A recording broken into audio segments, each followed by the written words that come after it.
Joypurhat library ও club এখনও ফ্যাসিবাদের দোসর আওয়ামী লীগ নেতার দখলে। দখলমুক্ত করে দ্রুত সংস্কার ও নির্বাচন চেয়েছেন সদস্য পাঠকরা।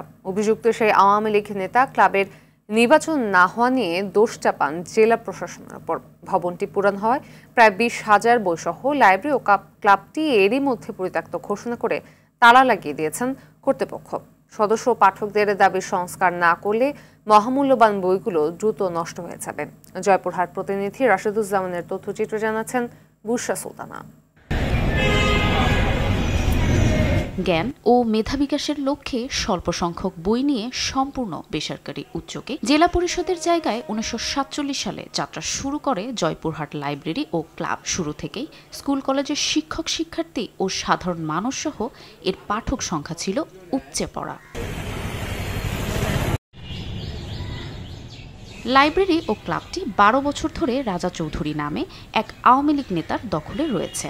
নিজেদের আধিপত্য ধরে রাখতে নির্বাচনও হতে দেয়নি তারা। 5 আগস্টের পর এই নেতা পলাতক থাকলেও এখনো কুক্ষিগত করে রেখেছেন তিনি। তবে দুষলেন জেলা প্রশাসনকে।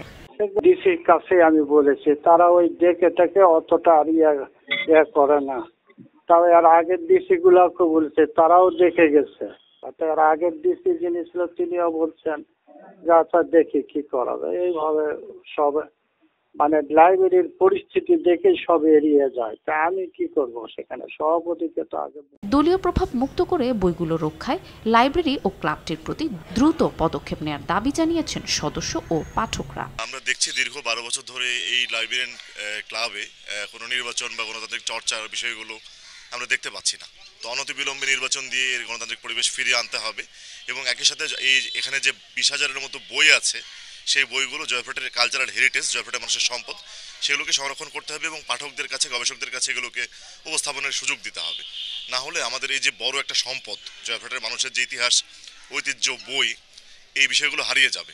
এই লাইব্রেরি ক্লাবের যত মূল্যবান বই আছে এই বইগুলা অন্য জায়গায় যদি না সরা হয়, এরকম করে যদি বন্ধ থাকে, এই মূল্যবান বইগুলো আমরা আর কোনোদিন ফিরে পাবো না।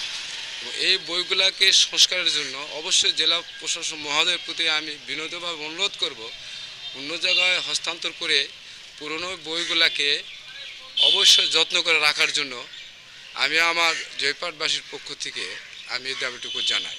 এটা যতদিন বন্ধ থাকবে বইগুলা ওই পোকা খায় নষ্ট হবে। আমরা চাই না স্বাধীনতার ইতিহাস নষ্ট হয়ে যাক, মূল্যবান বইগুলো হারিয়ে যাক।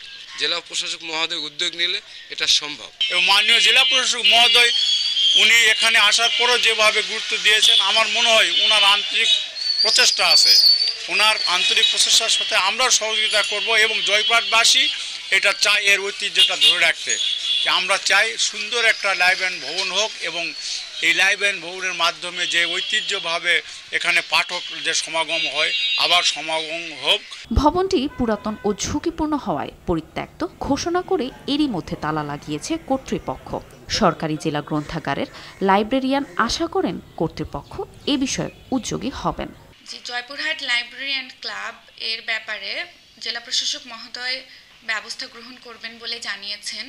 তো তিনি সে ধরনের বিধি মোতাবেক ব্যবস্থা গ্রহণ করার পর সেই সকল বইগুলো কিভাবে সংরক্ষণ করা যায় আমি সার্বিকভাবে সহযোগিতা করতে পারবো। আর এইসব বইগুলো যেন হারিয়ে না যায়, আশা করি সে ব্যাপারেও লক্ষ্য রাখা হবে।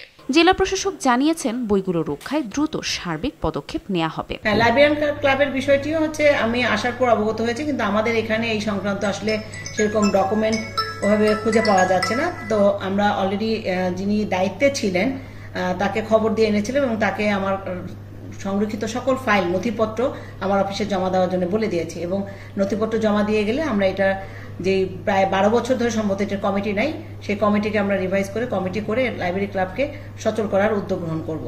শুধু আশ্বাস নয়, দ্রুত প্রতিশ্রুত বাস্তবায়নের মাধ্যমে লাইব্রেরি ও ক্লাবটি আবারও জ্ঞান বিকাশে প্রাণবন্ত হয়ে উঠবে এমন প্রত্যাশা সদস্য ও বইপ্রেমীদের। বুশরা সুলতানা, RTV।